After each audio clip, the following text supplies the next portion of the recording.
Car loan ಮಾಡಿಸ್ಬೇಕಾದ್ರೆ ತುಂಬಾ careful ಆಗಿರಿ. ಯಾಕೆ ಅಂದ್ರೆ ಸಿಕ್ಕಾಪಟ್ಟೆ ಸ್ಕ್ಯಾಮ್ ಮಾಡ್ತಾರೆ. ಅದು ನ್ಯಾಷನಲೈಸ್ಡ್ ಬ್ಯಾಂಕ್ ಆಗಿರ್ಬೋದು ಅಥವಾ ಪ್ರೈವೇಟ್ ಬ್ಯಾಂಕ್ಸ್ ಆಗಿರ್ಬೋದು, ಸಿಕ್ಕಾಪಟ್ಟೆ ಸ್ಕ್ಯಾಮ್ ಮಾಡ್ತಾರೆ. ಯಾಕಂದ್ರೆ ನಾನು ಇದನ್ನ ಫೇಸ್ ಮಾಡೀನಿ. ಕಾರ್ ತಗೋಬೇಕಾದ್ರೆ ಫಸ್ಟ್ಲಿ ನಿಮಗೆ ಸಿಕ್ಕಾಪಟ್ಟೆ ಆಡ್ ಆನ್ಸ್ ಹಾಕಿರ್ತಾರೆ, ಇನ್ಶೂರೆನ್ಸ್ ಹಾಕಿರ್ತಾರೆ. ನಿಮ್ಗೆ ಇನ್ಶೂರೆನ್ಸ್ ಅವ್ರು ಇನ್ಕ್ಲೂಡ್ ಮಾಡಿದೀವಿ ಅಂತಾನು ಹೇಳಲ್ಲ. ಇನ್ಶೂರೆನ್ಸ್ ಯಾವ ತರ ಅಂದ್ರೆ ಇದು ಇನ್ ಕೇಸ್ ನಿಮ್ಗೆ ಏನಾರು ಅನ್ಎಂಪ್ಲಾಯ್ಮೆಂಟ್ ಆಯ್ತು, ನಿಮ್ಗೆ ಕಾರ್ ಲೋನ್ ಕಟ್ಟಕ್ಕಾಗಲ್ಲ ಅಂದ್ರೆ ಅದ್ರದ್ದು ಇನ್ಶೂರೆನ್ಸ್ ಹಾಕಿರ್ತಾರೆ. ಬಟ್ ಅದು ಸಿಕ್ಕಾಪಟ್ಟೆ ಕಾಂಪ್ಲಿಕೇಶನ್ಸ್ ಇರುತ್ತೆ. ಬಟ್ ಅದನ್ನ ಸ್ಟಡಿ ಮಾಡಿ ನೋಡ್ಕೊಂಡು ತಗೊಳ್ಳಿ. ಅವರು ಅದನ್ನ ಸ್ಪೆಸಿಫಿಕ್ ಆಗಿ ಮೆನ್ಷನ್ ಮಾಡಲ್ಲ ನಾವು ಇನ್ಶೂರೆನ್ಸ್ ಆಡ್ ಆನ್ ಮಾಡಿದೀವಿ ಅಂತ.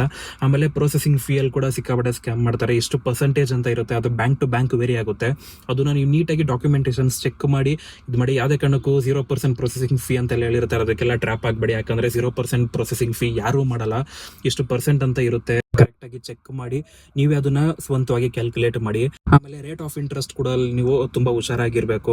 ಯಾಕಂದ್ರೆ ನೀವು ಆಲ್ಮೋಸ್ಟ್ ನೀವು ಫಿಕ್ಸ್ಡ್ ರೇಟ್ ಆಫ್ ಇಂಟ್ರೆಸ್ಟ್ ಹೋಗಿ ಫ್ಲೋಟಿಂಗ್ ಹೋಗ್ಬೇಡಿ. ಯಾಕಂದ್ರೆ ಫ್ಲೋಟಿಂಗ್ ಅಂದ್ರೆ ನಿಮಗೆ ವೇರಿ ಆಗ್ತಾನೆ ಇರುತ್ತೆ, ಜಾಸ್ತಿನೂ ಆಗ್ಬೋದು ಕಮ್ಮಿನೂ ಆಗ್ಬೋದು. ಸೊ ಫಿಕ್ಸ್ಡ್ ಇದ್ರೆ ನಿಮಗೆ ಏನ್ ತೊಂದರೆ ಆಗಲ್ಲ. ಸೊ ಇಂಟ್ರೆಸ್ಟ್ ರೇಟ್ ಅಲ್ಲಿ ಕೂಡ ತುಂಬಾನೇ ಸ್ಕ್ಯಾಮ್ ಮಾಡ್ತಾರೆ. ಲೈಕ್ ತುಂಬಾ ಲೋವರ್ ರೇಟ್ ಆಫ್ ಇಂಟ್ರೆಸ್ಟ್ ಅಲ್ಲಿ ಮಾಡ್ಕೊಡ್ತೀವಿ ಅಂತ ಹೇಳ್ತಾರೆ, ಅವೆಲ್ಲ ಸುಳ್ಳು.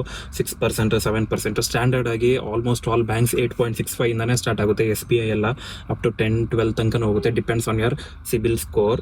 ಆಮೇಲೆ ನೆಕ್ಸ್ಟ್ ನಿಮಗೆ ಫೈನಲ್ ಆಗಿ ಫೋರ್ ಕ್ಲೋಸರ್ ಚಾರ್ಜಸ್ ಅದೆಲ್ಲಾನು ಮುಂಚೆನೆ ಮೆನ್ಷನ್ ಮಾಡಿರ್ತಾರೆ. ನೀವು ಒಂದ್ಸರಿ ಅಗ್ರಿಮೆಂಟ್ ಸೈನ್ ಮಾಡಿ ಲೋನ್ ಡಿಸ್ಬರ್ಸ್ ಆಯ್ತು ಅಂದ್ರೆ ಇದು ಯಾವ್ದನ್ನು ರಿವರ್ಸ್ ಮಾಡಕ್ ಆಗಲ್ಲ ನೀವು. ಸೊ ತುಂಬಾ ಕೇರ್ಫುಲ್ ಆಗಿರಿ. ಫೋರ್ ಕ್ಲೋಸರ್ ಚಾರ್ಜಸ್ ಕೂಡ ಅಷ್ಟೇ 5% ಅಂತ ಇರುತ್ತೆ. ಇಷ್ಟು ಇಯರ್ಸ್ ಆದ್ಮೇಲೆ ಕ್ಲೋಸ್ ಮಾಡಬೇಕು ಅಂತಿರುತ್ತೆ. ಬಟ್ ಅವರು ವರ್ಬಲಿ ನಿಮ್ಗೆ ಇಲ್ಲ ನಾವು ತುಂಬಾ ಬೇಗ ಮಾಡ್ಕೊಡ್ತೀವಿ ಅಂತ ಹೇಳಿರ್ತಾರೆ. ಅದಕ್ಕೆಲ್ಲ ಯಾವುದೇ ಕಾರಣಕ್ಕೂ ಟ್ರ್ಯಾಪ್ ಹಾಕಿ ಹೋಗ್ಬೇಡಿ. ಕರೆಕ್ಟ್ ಆಗಿ ಎಲ್ಲ ಟರ್ಮ್ಸ್ ಅಂಡ್ ಕಂಡೀಷನ್ಸ್ ನೀವು ಓದಿ, ನೀವು ತುಂಬಾ ಕೇರ್ಫುಲ್ ಆಗಿರಿ ಕಾರ್ ಲೋನ್ ಮಾಡಿಸ್ಬೇಕಾದ್ರೆ.